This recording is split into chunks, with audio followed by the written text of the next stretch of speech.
তৎকালীন ফ্যাসিস্ট প্রধানমন্ত্রী শেখ হাসিনা বলেছিল যে আমাদের দেশে পেট্রোল ও অকটেলের কোনো সংকট নেই, কেননা এটা আমরা আমাদের প্রাকৃতিক যেই গ্যাস উত্তোলন করা হয় সেই গ্যাসের মাধ্যমেই প্রক্রিয়াজাতকরণের মাধ্যমে পেট্রোল ও অকটেল তৈরি করা হয়।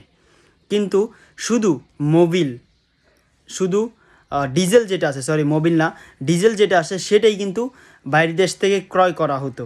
তো বর্তমান দেশে কিভাবে অকটেল ও পেট্রোলের সংকট দেখা দিল, এটার পিছনে সহজেই দুইটা জিনিস লক্ষ্য করা যায়। এক হচ্ছে ব্যবসায়ীদের জমিয়ে রাখা, আর দ্বিতীয় হচ্ছে সাধারণ জনগণ হুমড়ি খেয়ে পড়া। এই দুইটা কারণেই কিন্তু বর্তমানে তেলের সংকট দেখা দিচ্ছে। তবে এই সংকটকে কোনোভাবেই বর্তমান সরকার স্বীকার করছে না। তারা বলছে যে তেলের কোনো সংকট নেই।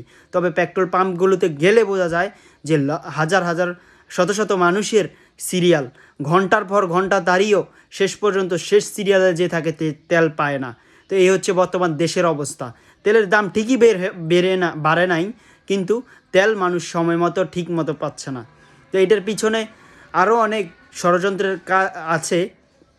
তবে বর্তমান সময়ে তেল ক্রয় করা হবে কয়েক মেট্রিক টন, যেটা নিউজ এসেছে, সেটা এমন দুইটা কোম্পানি থেকে ক্রয় করা হবে যে দুইটা কোম্পানি মাত্র নতুন বছরে 2025 সালে উদ্বোধন হয়েছে।